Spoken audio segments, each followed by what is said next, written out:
Somalian জলদস্যুদের হাত থেকে সদ্য মুক্তি পাওয়া জাহাজ এমভি আব্দুল্লাহ বর্তমানে আরব আমিরাতের জলসীমায় রয়েছে এবং এই জাহাজের যে 23 নাবিক রয়েছেন এবং জাহাজের যে পণ্য রয়েছে সার্বিক পরিস্থিতি এবং জাহাজের অবস্থান সব মিলিয়ে সার্বিক পরিস্থিতি দেখতে কিন্তু এমভি আব্দুল্লাহ জাহাজের যে মালিক পক্ষ রয়েছে মালিক পক্ষর পক্ষ থেকে একটি দল কিন্তু সংযুক্ত আরব আমিরাতে এই মুহূর্তে রয়েছেন এবং আজমানের রেডিসন ব্লু হোটেলে কিছুক্ষণ আগে বাংলাদেশ এম্বাসির সম্মানিত অ্যাম্বাসেডর কনসাল জেনারেল এবং কোম্পানির পক্ষ থেকে যিনি এসেছেন তারা একসঙ্গে যৌথভাবে আমাদেরকে জানাচ্ছিলেন জাহাজের বর্তমান পরিস্থিতি এবং পরবর্তীতে তারা কি করবে।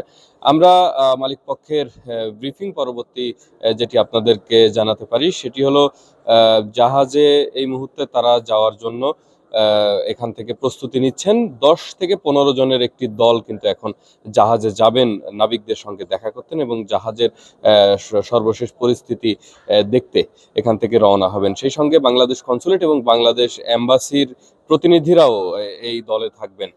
তারা জাহাজে যে নাবিকরা রয়েছেন তাদের শারীরিক অবস্থা দেখবেন, তাদের মানসিক অবস্থা দেখবেন এবং তাদের দেশে ফেরার যে ইচ্ছে আকাঙ্ক্ষা রয়েছে, যেভাবে তারা দেশে ফিরতে চান সে বিষয়টি তাদের কাছ থেকে জানবেন বলে আমরা জেনেছি। আপনাদের আরেকটি বিষয় জানিয়ে রাখতে চাই, শনিবার সন্ধ্যায় জাহাজটি সংযুক্ত আরব আমিরাতে জলসীমায় প্রবেশ করে। এরপর হামরিয়া বন্দরের উদ্দেশ্যে বহির্নোঙরে অবস্থানরত রয়েছে এবং এখনো বহির্নোঙরে অবস্থানরত রয়েছেন যতক্ষণ পর্যন্ত তারা জেটিতে প্রবেশের বা বন্দরে প্রবেশের অনুমতি না পাচ্ছেন ততক্ষণ পর্যন্ত কিছু কার্যক্রম রয়েছে, সেই কার্যক্রমগুলোর জন্যই তারা বহির্নোঙরে অবস্থান করছে।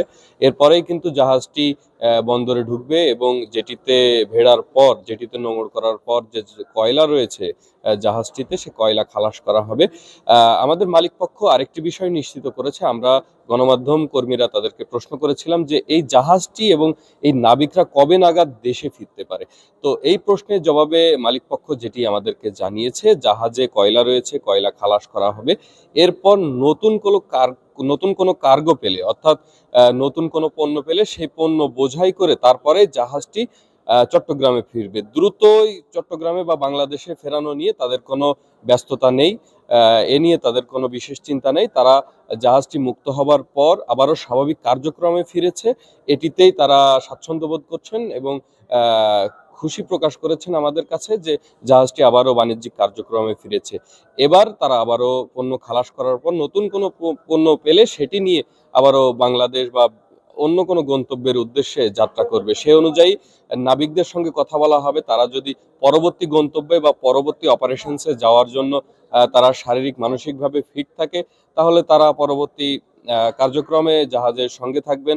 আর যদি এখানে তারা সাইন অফ করতে চান তাহলে তারা এখান থেকে সাময়িক অব্যাহতি নিয়ে তারা দেশে ফিরে যেতে পারবেন। এ পর্যন্ত আমরা যেমনটি জেনেছি 2 জন নাবিক কিন্তু বিমান যোগে দেশে ফিরতে চান এবং 21 জন নাবিক কিন্তু এই জাহাজে করে দেশে ফিরতে চান।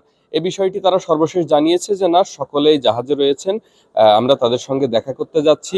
এরপরেই আসলে আমরা জানতে পারবো তারা কিভাবে দেশে ফিরতে চান। তবে জাহাজের নাবিকদের সঙ্গে কথা বলে আমরা যেটি জানতে পেরেছি তারা কিন্তু সরাসরি এই জাহাজে করে দেশে ফিরতে পারেন। সে অনুযায়ী আগামী মে মাসের প্রথম সপ্তাহ বা দ্বিতীয় সপ্তাহ নাগাদ এই জাহাজটি দেশে ফিরতে পারে বলেই আমরা সর্বশেষ আপনাদেরকে জানাতে পারি। এই ছিল সংযুক্ত আরব আমিরাতের আজমানের রেডিসন ব্লু হোটেল থেকে জাহাজ এমভি আব্দুল্লাহর মালিক পক্ষ এবং কনসুলেট ও এম্বাসির ব্রিফিং পরবর্তী সর্বশেষ।